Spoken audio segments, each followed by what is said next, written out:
Sir, ಪ್ರತಿ ವರ್ಷದಂತೆ ಈ ವರ್ಷನೂ ಸಹ ಚಂದ್ರಮೌಳೇಶ್ವರ ಸ್ವಾಮಿ ಬ್ರಹ್ಮರಥೋತ್ಸವ ಭಾಳ ವಿಜೃಂಭಣೆಯಿಂದ ನಡೀತಾ ಇದೆ.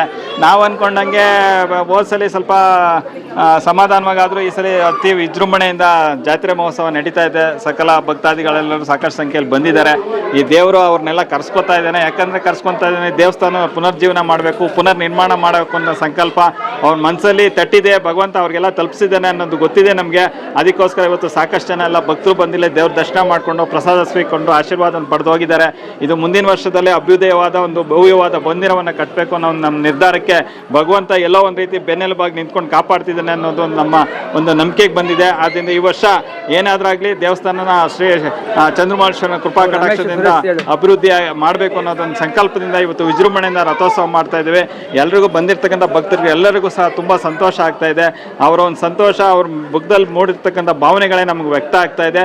ಇದು ಒಂದು ಐತಿಹಾಸಿಕವಾದ ಮತ್ತು ಧಾರ್ಮಿಕ ಪುಣ್ಯಕ್ಷೇತ್ರ, ಒಂದು ಧರ್ಮಕ್ಷೇತ್ರ ಆಗಿ ಅಭಿವೃದ್ಧಿ ಹೊಂದಲಿ ಅಂತ ಭಗವಂತ ನಮ್ಮನ್ನೆಲ್ಲ ಪ್ರೇರೇಪಣೆ ಮಾಡಿ ಈ ಕಾರ್ಯದಲ್ಲಿ ತೊಡಗಿಸ್ಕೊಂಡಿದ್ದಾನೆ ಅನ್ನೋದು ನಮ್ಮ ಒಂದು ಕಲ್ಪನೆ.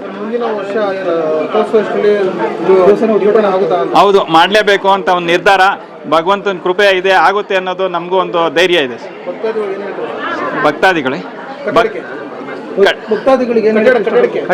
ಭಕ್ತಾದಿಗಳು ಕಟ್ಟಡಕ್ಕೆ ತಮ್ಮ ಕೈಲಾದಷ್ಟು ಧನ ಸಹಾಯ ಮಾಡಬೇಕು. ಕಟ್ಟಡ ನಿರ್ಮಾಣ ಸಾಮಗ್ರಿಗಳನ್ನು ಕೊಡಬೇಕು, ಇಲ್ಲ ತನು ಮನ ಧನ ಎಲ್ಲನೂ ಅರ್ಪಿಸ್ಬೇಕಾಗುತ್ತೆ. ಅವ್ರದಲ್ಲಿ ಏನು ಭಗವಂತ ಶಕ್ತಿ ಕೊಡ್ತಾನೋ, ಏನು ಪ್ರೇರಣೆ ಕೊಟ್ಟೋ ಅದನ್ನು ಕೊಟ್ಟು ಈ ಒಂದು ಮಹತ್ ಕಾರ್ಯದಲ್ಲಿ ತಾವೆಲ್ಲರೂ ಸಹಕರಿಸಬೇಕು ಅಂತ ಭಕ್ತಾದಿಗಳೇ ನನ್ನ ಕಳಕಳಿಯ ಮನವಿ.